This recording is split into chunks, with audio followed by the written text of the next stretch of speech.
Saumya live music YouTuber बाबू की तरफ से ये बहुत रुपयों का सम्मान और सुंदर पुष्पहार के साथ मालिक करें आपका चैनल खूब चले। देखिए रिकॉर्डिंग लोग कर रहे हैं, इसमें रहेगा आप लोगों को के बीच में छोड़ेंगे लोग, आप लोगों के मोबाइल पर मिलेगा। कहलस की है भाई कैली हो बेटी उपकार करके गरीब की जिंदगी बेकार हो गई, बेटी जिंदगी बेकार हो गई ना बर्दाश्त भइल। कहली गरीबी तो खूब दिले हो मालिक, लेकिन एक गरीब के एक द्वार से ही बारात चल जाई, गरीब के बेटी जहर खा के मर जाई ना बर्दाश्त भइल हो बेटी। वह पैसवा 1 लाख रुपया दुल्हा के बाप के दे दिली और ले आके शादी करोली। बेटी के विदाई होके लगली, बेटी करेजा फाट गई हमार। काने में हमरे आवाज आई लो गरीब के बेटी के रुआई के, हम बरात से चल देली, कोई से भेंट दीदार न कैली। यह हमसे गलती भइल। नारी के करनवा भरथरी होई गइला जोगिया रे होई गइला जोगिया हो। राजपाट देवाला विसार न होला, पिया को लिए चाल रे रलिया पैरली।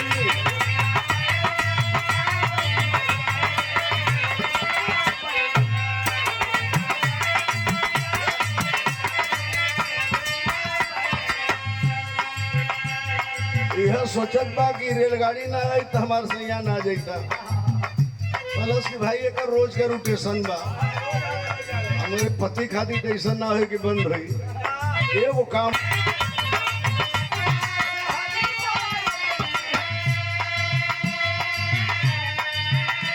अरे हे देवा परसती काटगली जावरे रलिया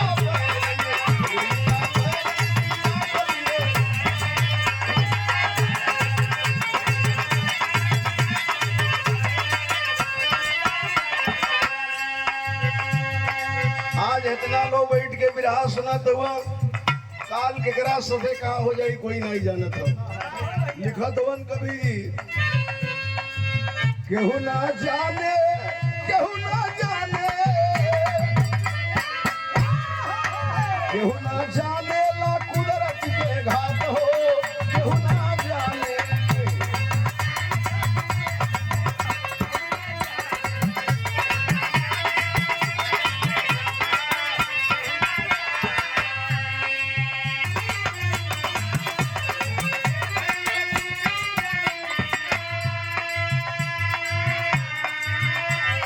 फिर भी बूता गईली हर की रोशनी।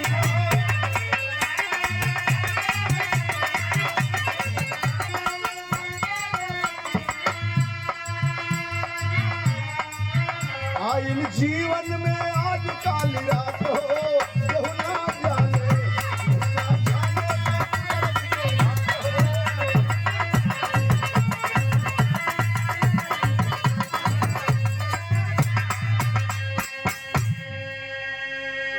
हे बाबू। अपने ही गांव के बाबू साहब बाबू शंकर सिंह के 2 बीघा जमीन 1 लाख रुपया में बंधक रख दिलन और एक लिया, एक रिश्तेदार को लिया, लेके चल गई दिल्ली। 7 रोज के बाद एम्स में बीबी भर्ती हुई। 5 रोज रहा एम्स में, इतना जांच भइल 95,000 रुपए उसके खत्म हो गए। डॉक्टर बुलाया, श्यामलाल को बुला करके कि श्यामलाल तेरी बीबी को कैंसर इस रूप में ले लिया है कि हिंदुस्तान में नहीं पूरे विश्व में कहीं इसका इलाज कराओगे, लेकिन 12 दिन के बाद ये मर जाएगी। ले जाओ, सेवा सत्कार करो, तेरी पत्नी बचने वाली नहीं है। पैर के नीचे से उस गरीब आदमी का जमीन खिसक गया। बाबू का करी मालिक, आंख में आंसू लेके ट्रेन पकड़ा, अपने बीबी को लेके गांव आया। लेकिन जब गांव अलन हो बाबू, एक दिन पहाड़ हो गई लहल और रोज गिने कि आज के दिन बीत गई, काल के दिन बीत गई। 13वां दिन जब आई हो विरहा सुनने वाला भाई लो, जयवंती बुलाई अपने पति श्यामलाल को, अपने बेटे को बुलाई। बेटे का हाथ पति के हाथ में दे करके दवंती सवाल करती है, कलश सैया जी शरीर में बड़ी वेदना बा, मैं अब बच नहीं पाऊंगी। मैं इस दुनिया से जा रही हूँ, लेकिन एक वादा कीजिए कि मेरे बेटे के आंख में कभी आंसू मत आने दीजिएगा। यही कह के इस दुनिया को छोड़ के चल बसती है बाबू। लेकिन माँ के लाश पे आज गिर के बेटा रोने लगा, पत्नी के लाश पे पति रो रहा है। शोर सुन के गांव के टोला महला के लोग अइलन, श्यामलाल के समझावे लगलन कि जायदा मालिक के ये मंजूर रहल, आज ले तोहार पत्नी जिये वाली रही है। गांव के लोग गरीब आदमी के चंदा चुंदी दे के दाह संस्कार करौलन। काम क्रिया बीत गई। आज जब काम क्रिया बीत गई तो बिरहा में गीत लग।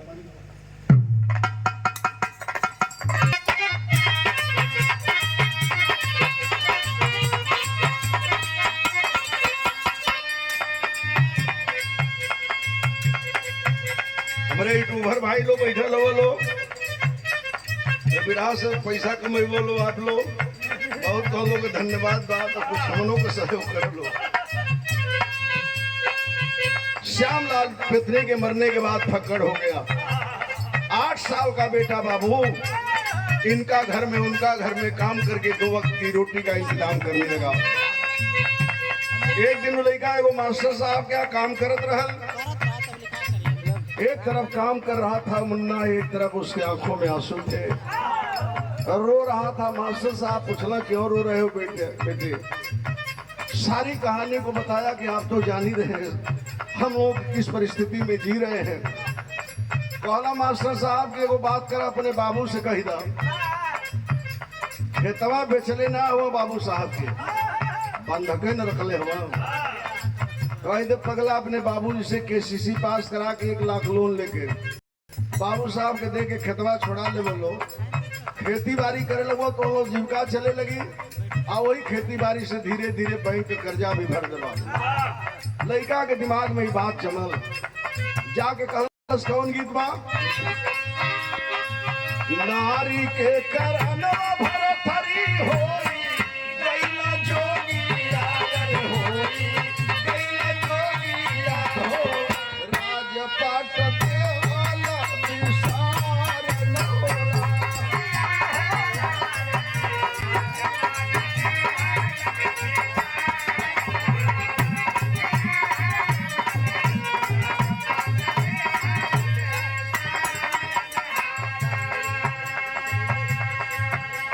हे पंचो, 8 साल का लड़का अपने बाप के श्यामलाल के समझावे लगल कि बाबू एगो काम करा,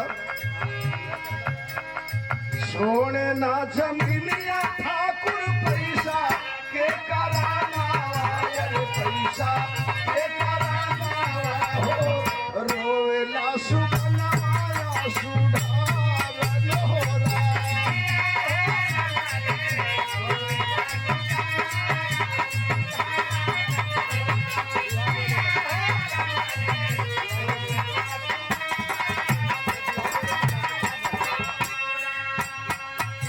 कहलस कि बाबू ये चौराहा वो चौराहा फक्कड़ बन के घूमत हुआ, एगो काम करा। मास्टर साहब एगो बात का लाई काम करा था,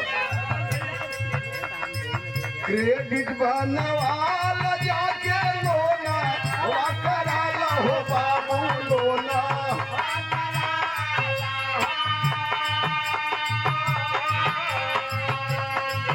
देई के रुपया मन खेता वा छोड़ाला हो बाबू खेता।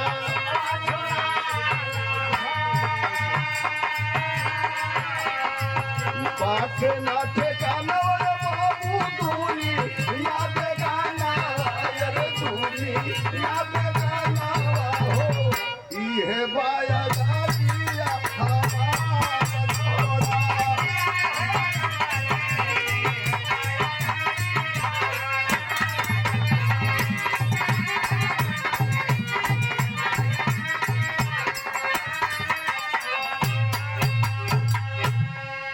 कहला से बाबू बैंक में जाके केसीसी पास करा लेता, 1 लाख रुपया अगर बैंक से लोन पा जाता, बाबू साहब के दे के खेतवा छोड़ा लेता, तो हमने के जिए के सहारा हो जाती। श्यामलाल के दिमाग में ये बात बैठल, एगो रिश्तेदार के लेके लगला बैंक पर दौड़े। दौड़त दौड़त 15वें दिन बैंक मैनेजर कहा कि बाबा आपका लोन तो मंजूर हो गया, केसीसी पास कर दिली, लेकिन 1,20,000 के आप 20,000 कमीशन ले ले बजे 1 लाख पैबा। बोलो तो मंजूर कर दे या ना तो 6 महीना दौड़बा। गरीब आदमी के आंख में आंसू आ गया। बाबू कहा कि साहेब 1 लाख रुपया के हमके जरूरत बा, हमके 1 लाख रुपया चाहिए, 20,000 आप कमीशन मिला, हमसे मतलब नहीं बा। कहा बैंक मैनेजर की कल 5 बजे बैंक पर आइएगा आप। तब बैंक वाला जो कमीशन के पैसा होला ओकर पेमेंट 12 बजे 1 बजे 2 बजे नहीं करेगा। वो जब सब ग्राहक चल जाए 4 बजे 5 बजे तब बुला के केबिन में करेगा कि कमीशनवा के कोई जान न पावे। रामलाल बैंक पे बाबू 5 बजे पैसा पाया। सितंबर का दिसंबर का महीना रहो भाई, ये महीना रहा। 1 लाख रुपया लेके जब चलना है, रोड पर गईला, एगो टेम्पू में बैठला, लेके गईला आधा किलोमीटर। एगो चौराहा पर रोक दिला सो टेम्पू वाला, वही में बुढ़ऊ बैठल हवन। आ इधर उधर आधा घंटा घूमलस, अन्हार हो गई। आके कहलस हे बाबा गाड़ी से उतरा, आगे ना जाए। 22 किलोमीटर बार घर दूर बा, उन्हीं के सवारी मिलत नहीं के हम जाई ना। सोचे लगला गरीब आदमी कि 1 लाख रुपया ले ले है, जमाना जो बड़ा खराब है। उतर गई टेम्पू से, कला चला रोड छोड़ के तिरकट गांव पड़े हो, गांव पड़े हो तो अपने गाँव चल जाई। चलना 5 किलोमीटर तक का बहल विरहा में गीत बदल गए।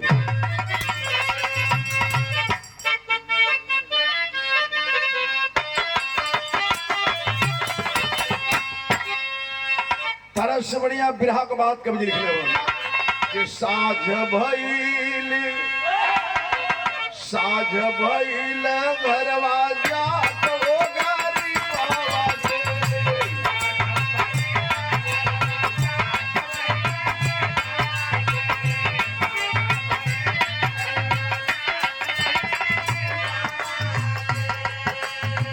ओठवा सुखल बा मुरझात होई गारी बाबा के, सुना बात होई गारी बाबा के। साझ भइल घरवा जात होई गारी बाबा के।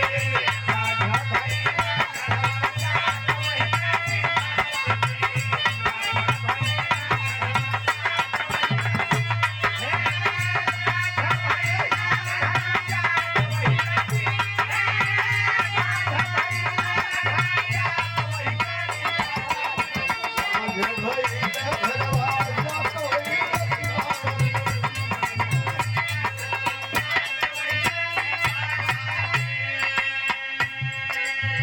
आगे से भैया चारपाई पर शोर न होके आप लोग बैठा प्रेम से, दूसरा बिछाला। एगो गांव में पहुंचला तो का देखत हवन, राड ट्यूबलाइट जरत रहे एगो गांव में।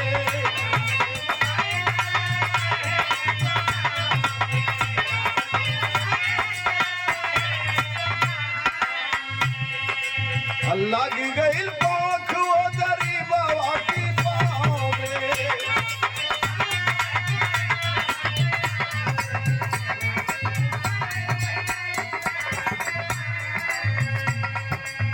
रुकल बटे हवा शर्मा कोई गरीबवा के, सुना बात वही गरीबवा के। साझ भइल घरवा जात होई गरीबवा के।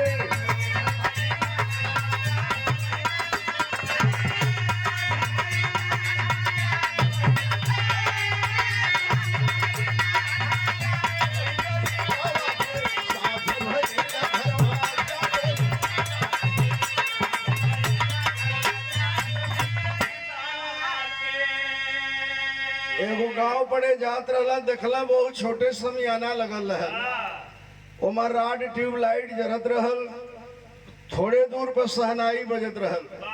सोच गईलन बुढ़ऊ की लगत आई कोनो बारात आवत है। अपने मने मने सोच के इस यहाँ ले पहुंचला कि 1 लाख रुपया ले ले, जमाना जुग बड़ा खराब है। आई कोनो बारात आवत है, गाँव का मामला है। एक पत्तल भात खा के कहे नहीं बरतिया में रात बिता नहीं, सवेर होई अपन पैसा लेके चल जाई। आ नहीं इस शहर ना कोई पूछी ना कि बेटा के और कहूआ कि बिटिया के और कहूआ। यह सोच के वो बारात में खड़ा रहा आ तौले भैया सहनाई बजते बजते दुल्हा का गाड़ी चल गई बेटी वाला के द्वार पर। बुढ़ऊ सोचला तनी चले हम द्वार पूजा देख ले। द्वार पूजा में लड़का जो ही बैठल है बुढ़ऊ पहुंचलन है तो का देखलन है वहां बिरहा में गीत बदल गई।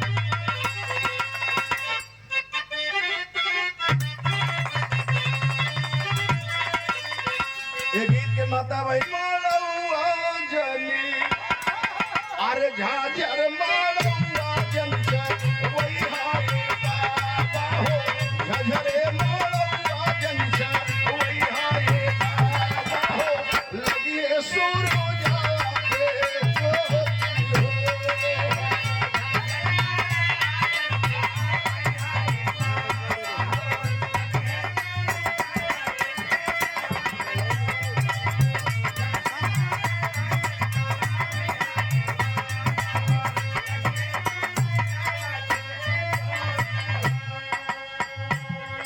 लेकिन का देखा देवानी बुढ़ो जिन द्वार पर पहुंचलन हो बिरहा सुने वाला भाई लोग।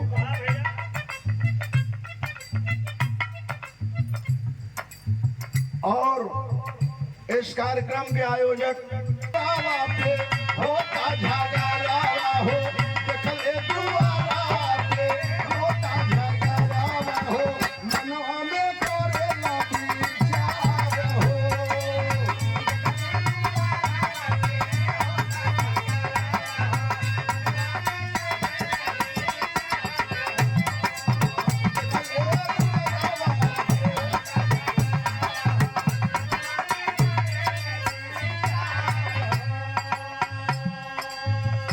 बेटा पक्ष के खड़ा होन बेटी वाला कहा वाला पक्ष के खड़ा होन। द्वार पूजा पर लड़का बैठल है तो लड़का को बाबू कहल। लड़की वाला से सुना हाली हाली द्वार पूजा करावत हो बतिया भुला गईला गईला 501 रुपया दे के छकैया को खैला आ कहले रहला कि हम बारात जब लेके आई तो कहले रहा कि अपने द्वार पर द्वार पूजा जो है बैठी तो 1 लाख रुपया हम कह के जो बाकी बद दे दी तो पैसा हमार देलन तो द्वार पूजा ना हुई।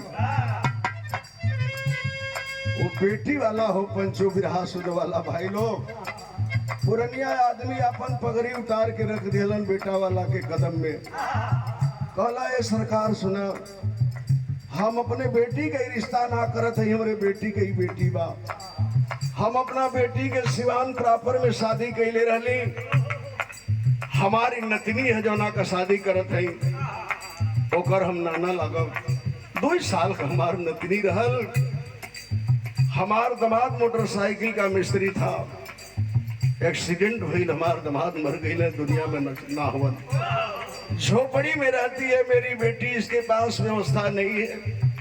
मैं इसकी शादी कर्ज खोज के कर रहा हूँ। पता कर लिया सिवान डिस्ट्रिक्ट में पढ़ला में हमारे नतनी से कोई के बिटिया टापर नहीं बा। लड़का के बाप कहलस कि अब हमके शिक्षा मत बताओ तोहर नतनी कितना टापर बा पढ़ला में से हमार कोनो मतलब नहीं के। बहुत देरी ले हम ना बतियाई हमार सीधा सवाल सुना। का कहलस बेटा वाला कहलस कि 1 लाख रुपया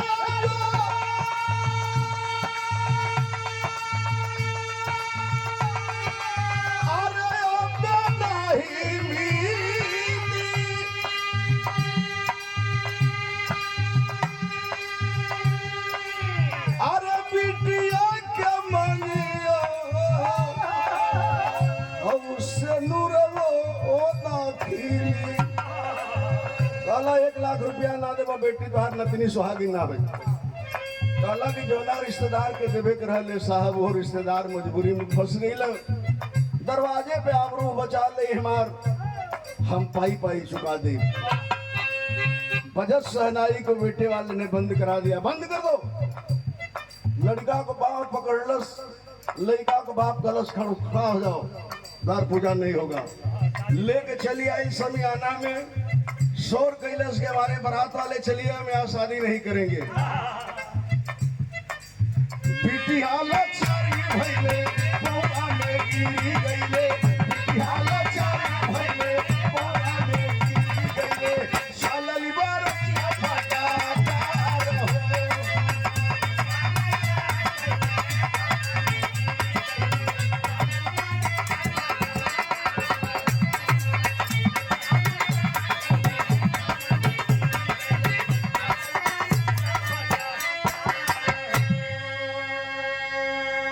हे विराट सुने वाला भाई लोग बरतिया दौड़ दौड़ के केहू लोग शंका करे गईला, केहू इधर शंका करे गईला। बरतिया दौड़ दौड़ेला, गाड़ी वाला खर्र खर्र गाड़ी स्टार्ट करे लगल। लड़का अपनी गाड़ी में बैठ गई, नाच वाला अपन बंद करके कुल अपने गाड़ी पर लादे लगल। जौना लड़की के हाथ में महावर सजल हो पंचो, आज उस दरवाजे पर मातम छा गया। वही या श्यामलाल बुढ़ऊ खड़ा हुआ, वह गरीब आदमी अपने आप से सवाल कर रहा है कि मालिक, जिंदगी में मुझे गरीबी तो बहुत दिए हो मालिक, लेकिन हमें बेटी नहीं दिए हो मालिक, बेटी नहीं दिए हो। सोचत हवन एगो बात बिरहा के शैली में का सोचत हवन,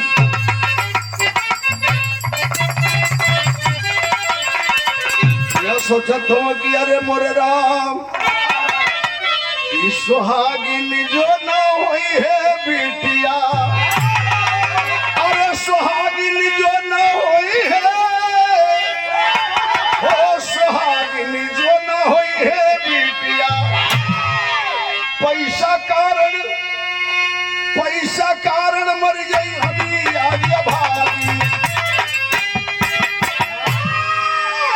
सोचत हम श्यामलाल की बरतिया चल जाई, आज ये गरीब को बेटी जहर खा के मर जाएगी। क्या करूं मालिक, हमें कहां तू ला के पहुंचा दिए।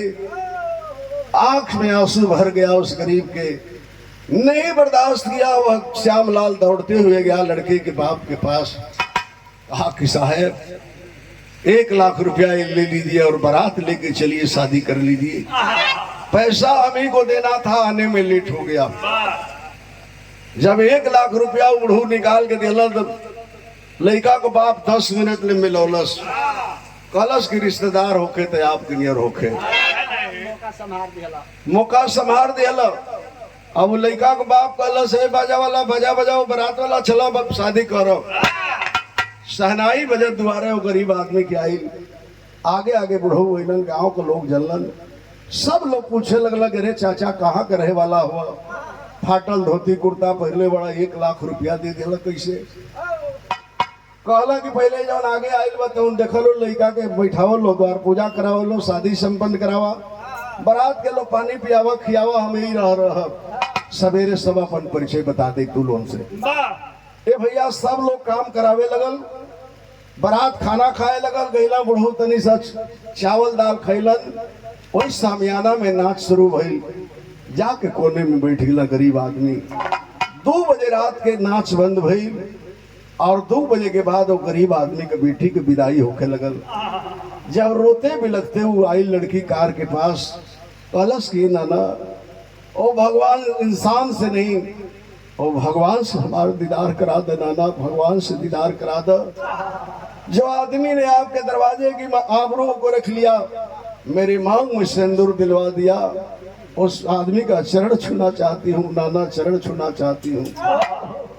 तब रहे तब लड़की का आवाज कान में जेही गई, बुढ़ऊ समियाना से उठ के 9 तो 11 हो गई। आदमी खोजे लगल समियाना से, घरे दुआरे गांव में चारों विदेशिया में कभी लिखा गमन।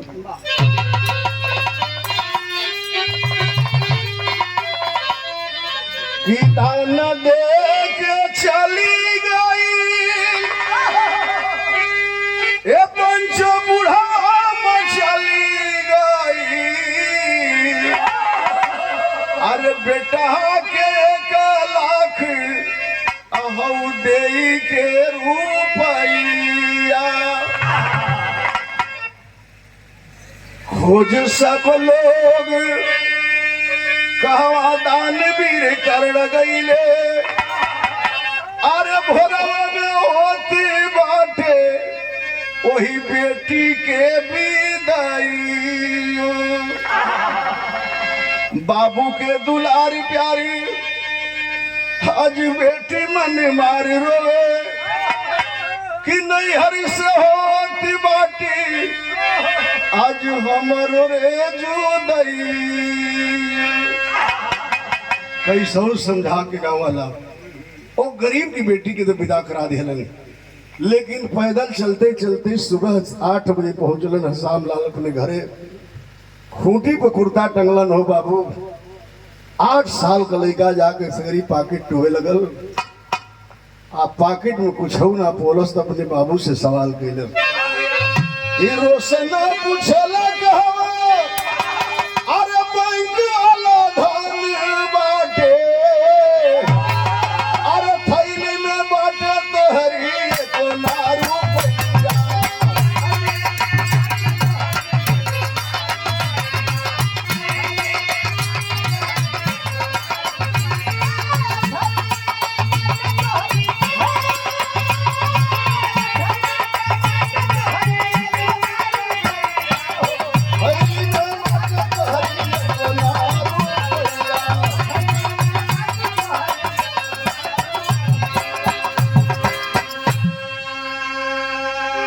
गरीब आदमी के बेटा अपने बाबू के पास गई। कलश का हो बाबू, काल तू गईला 10 बजे घर से कहला कि लोन मंजूर हो गई बा, आज 1 लाख रुपया लेके आई, खेतवा छोड़ा ले। पैसा ना मिलल का बाबू, पैसा ना मिलल तो रातों घरे ना हुआ। हमार बाबू रातों घरे ना हुआ, बेटे को गोद में पकड़ लिया वह गरीब आदमी और सवाल कर रहा है ऊपर वाले से कि मालिक क्या जवाब दूं अपने बेटे को कि पैसा मिला कि नहीं मिला। बार बार वो लड़का पूछा था बाबू पैसा ना पौला, बैंक से पैसा ना पौला।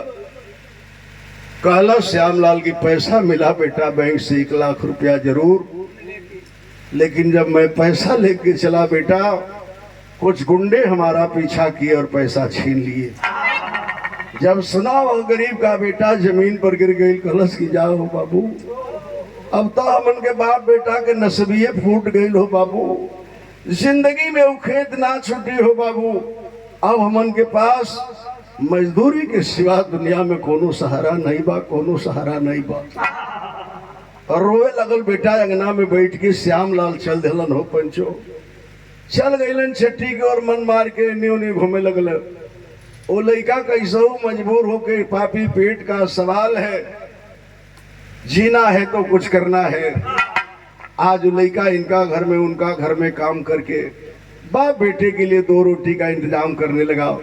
धीरे धीरे 8 साल की उम्र बीतल, लड़का 16 साल के भई। आज जब 16 साल के भई तो एगो औरी विपत बाप बेटन पर पड़ल। कौन विपत पड़ल?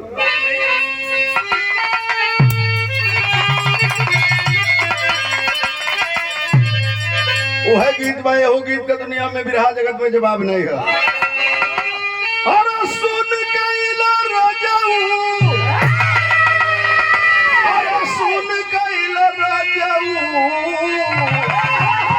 आई कचौड़ी गली सुन कैला राजाऊ, आ मिर्जापुर के कैला गुलजार होकर चौड़ी गली सुन कैला राजाऊ।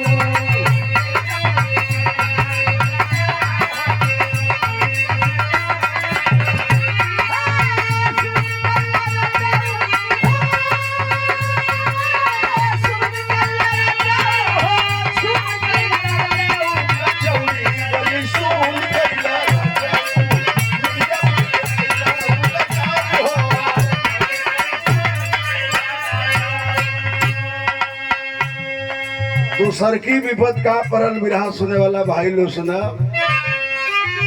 और भार बढ़ी गई ए पंचो, भार बढ़ी गई वही कर जवा का भार बढ़ी गई। और रोवे बाप बेटा वाला चार हो गया, रजवा का भार बढ़ी गई।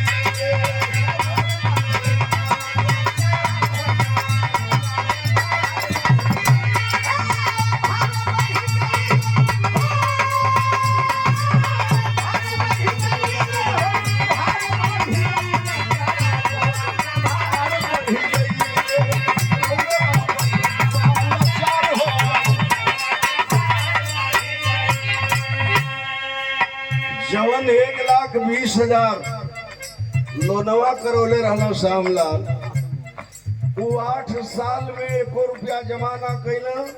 ब्याज पर ब्याज चक्रवृद्धि ब्याज जोड़ के बहुत रुपया हो गई। बैंक वाला लगल दौड़े पैसा जमा कर दीजिए, पैसा जमा कर दीजिए। आरसी पे आरसी कटल बैंक से, लेकिन लेकर पॉकेट में फूटल चवन्नी नहीं बा। का जमा करी है? हाँ भैया। आखिरकार बैंक वाले हार मान करके इस मामले को तहसील में दे दिए।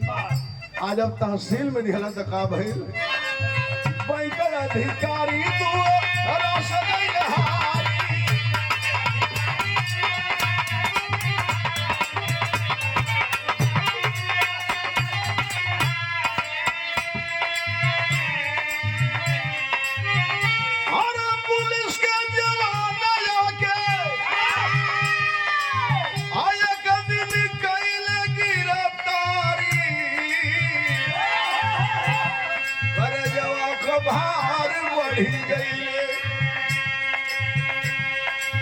पूछलिए नीता फटकार हो, करजवा का भार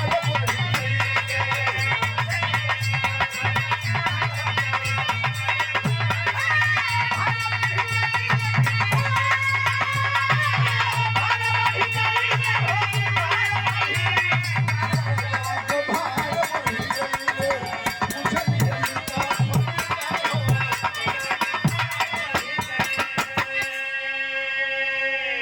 पंचो। एक दिन तहसील के जब ये मामला मिल गई तो एसडीएम के आदेश पर पुलिस वाले गए जीप लेकर के, खोजते खोजते श्यामलाल को एक चौराहे से गिरफ्तार कर लिए। गाड़ी में बैठौलन पुलिस वाला, लेके तहसील की ओर चल दिलन है। कौनो गांव के आदमी बतौलन ओकरे 16 साल के बेटा से कि तोहरे बाबू के पुलिस वाला पकड़ के तहसील में लेके चल गई। सुना हुआ गरीब का बेटा बाबू नंगे पांव भागते भागते गया तहसील में।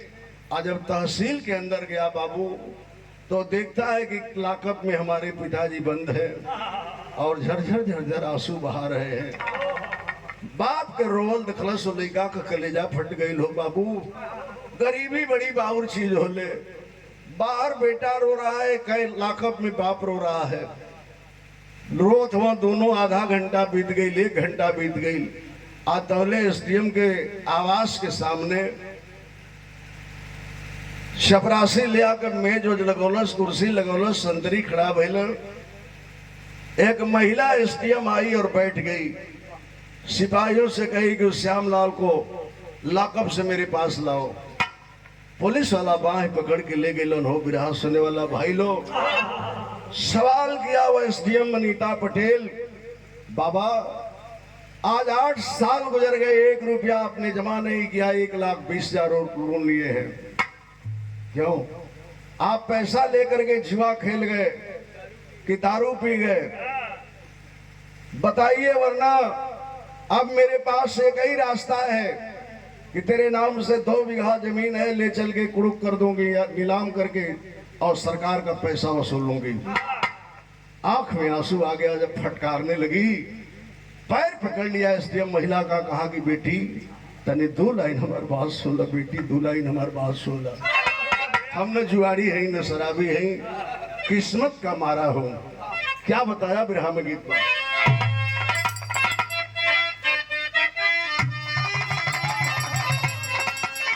तरह से बढ़िया बिरहा की बात कभी लिख ले। कह रहा है पैर पकड़ के, अरे का कहिए बेटी, अरे का कहिए बेटी अपनी कहानी आके।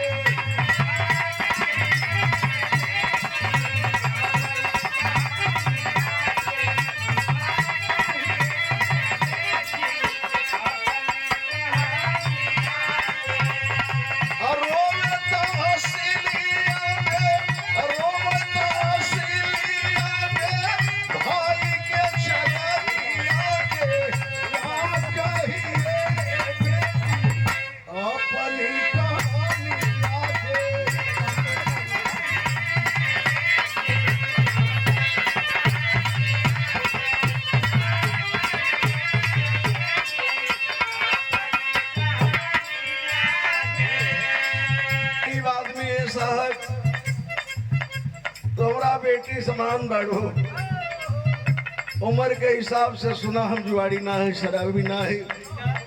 हमरा पर कौन कौन विपद पड़ल बा हो बेटी, तनी सुन ले बात के। ओकरा ओकरे बाद जवन चाहिए जवन सजा देवे कोई हमें दे दिया। मार नारी कैली हम दवाई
बेटी हमार पत्नी बीमार पड़ल, दुनिया में कोई हमार मदद ना कइल हो बेटी अपने पत्नी के बचावे बदे जौना खेतवा के आप नीलाम करे कहत हैं।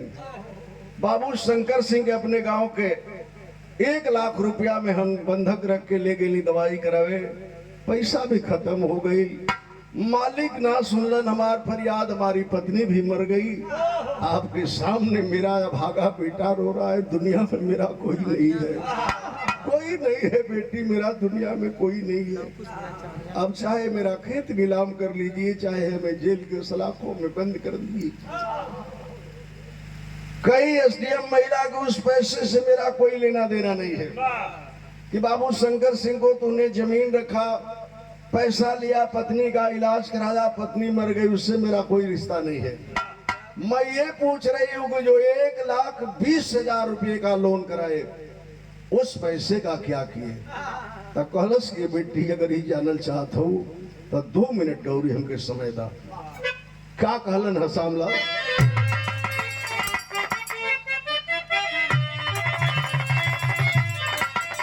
कहल कि खेतवा छोड़ावे बदे अरे करजा के ले बेटी,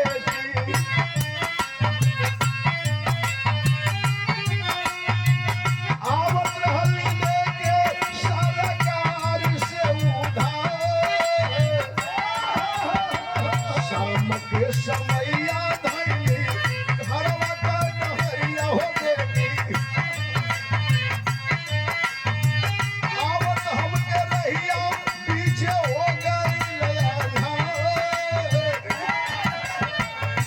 है बेटी 1,20,000 के केसीसी पास तक कैलन बैंक मैनेजर, लेकिन 20,000 बैंक वाला कमीशन ले लिया।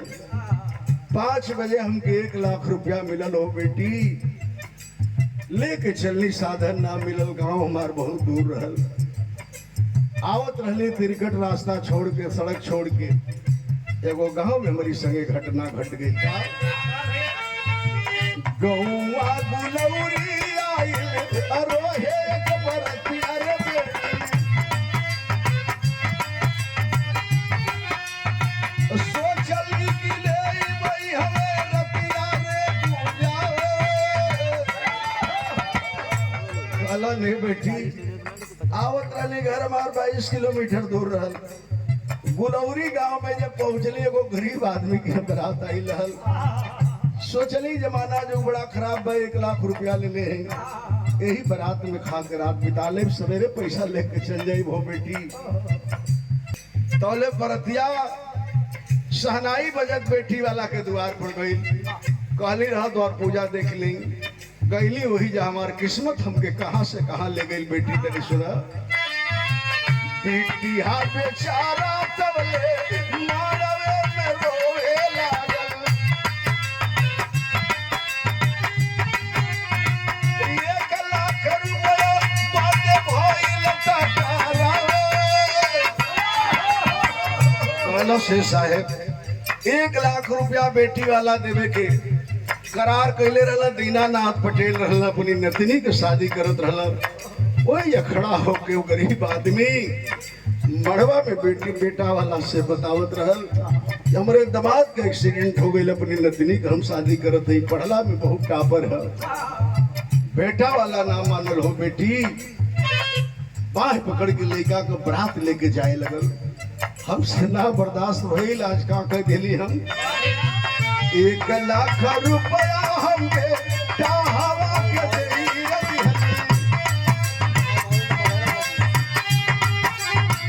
लिहाली गरीब कई जतिया रे आज लेना चूकल 1,00,000 रुपया हमसे घूमता दिया हम बन के कहलस की है भाई कैली हो बेटी, उपकार करके गरीब के जिंदगी बेकार हो गई, बेटी जिंदगी बेकार हो गई। ना बर्दाश्त भइल, कहली गरीबी तो खूब दिले हो मालिक, लेकिन ये गरीब के एक द्वार से ही बारात चल जाई, गरीब के बेटी जहर खा के मर जाई। ना बर्दाश्त भइल हो बेटी, वह पैसवा 1,00,000 रुपया दुल्हा के बाप के दे दिली और ले आके शादी करौली। बेटी के विदाई होके लगली, बेटी करेजा फाट गई हमार, काने में हमरे आवाज आई लो गरीब के बेटी के रुआई के। हम बरात से चल देली, कोई से भेंट दीदार न कैली, यह हमसे गलती भइल। जब इतनी बात सुनती है बाबू, वो एसडीएम महिला अनीता पटेल सर को पटक देती है मेज पे। दौड़ के सिपाही पकड़ लिए, अरे सर क्या हो गया आपको? आज जब सर उठाते हैं तो झरझर झरझर एसडीएम महिला रो रही है। पैर पकड़ लिया वह गरीब आदमी, कहा कि बेटी यही बदे ने रोवत हो कि गरीब का कर्जा ना दे पाई, हमार खेत नीलाम कर दा बेटी, सरकार का पैसा वसूल लो हो बेटी, कोनो बात कर ले हुई तो क्षमा कर दिया बेटी, गरीब के हमार बात नागवार लगन हुई तो हमके क्षमा कर दिया। खड़ा खड़ी के लाइन में कवि लिखलन का कहती है,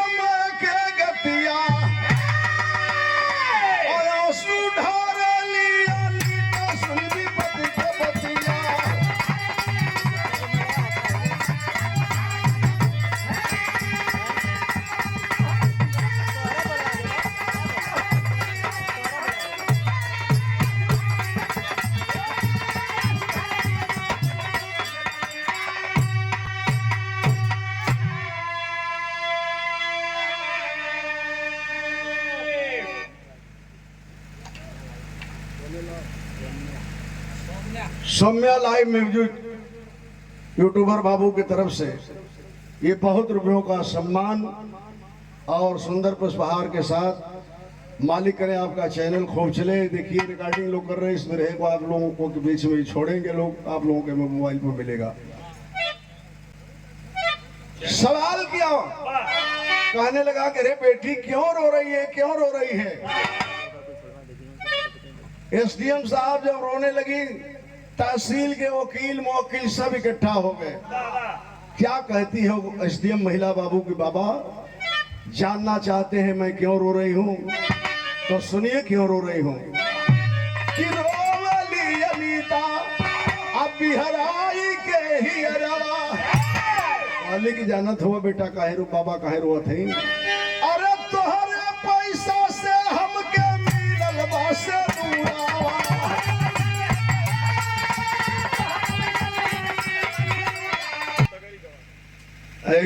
अनीता बिहराई के ही अरवा, कि तोहरे पैसा से हमके मिलल है से दूरावा।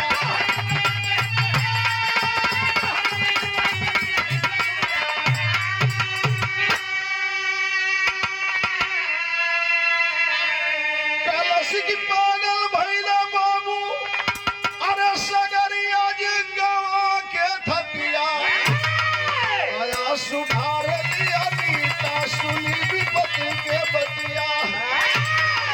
कलश की बाबू, दूसरा कोई के शादी में ना दे रहो बाबा, वही दीनानाथ पटेल के नतनी हमार नाम अनीता पटेल बा। मैं बहुत शिक्षा में मेहनत करके कंपटीशन करके इस मुकाम पर खड़ी हूँ। हमरे सदिया में पैसा दिले रहा हो बाबू, हमरे सदिया में दिले रहा। कहलस रोवा मत बाबू। ससुराल में गईली, रोज मालिक से 2 घंटा प्रार्थना करीला कि मालिक हमारी जिंदगी उस दिन धन्य होगी, उस इंसान से नहीं भगवान से दीदार जब करा देंगे तब। मालिक ने मेरे फरियाद को सुना और आपसे दीदार करा दिया। कहलस सुना हमार बाबू तो बचपन में मर गई ना देखली, हमार नाना भी दुनिया में ना हो, लेकिन आज से सुना वो नई जिंदगी की शुरुआत करब। कहलस की रोवा चली बाबू, असली बाप गईली पाई, आया जिससे रोशन बहार सके भाई।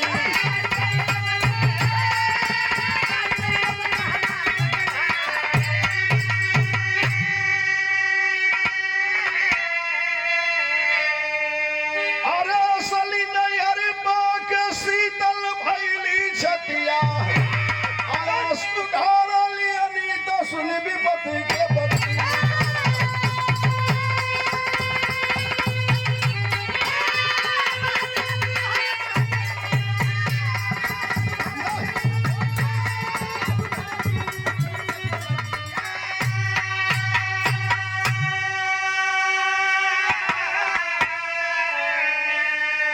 गले लिपट के रोने लगी, बाप बेटा को शांत कराई और ले गई बाबू शंकर सिंह के पास।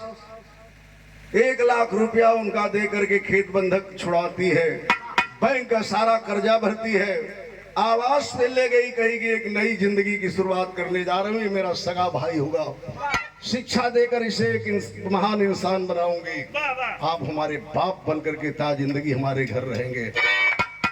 जब इस बात के का पता चला उसके पति को, जो दिल्ली में एनजीओ चलाता था, आया घर का अपने एसडीएम पत्नी से कहीं पागल तो नहीं हो गई है, एक गरीब आदमी को अपना बाप बना लिया है, गरीब उसके बेटे को भाई बना लिया, शिक्षा दे रही है।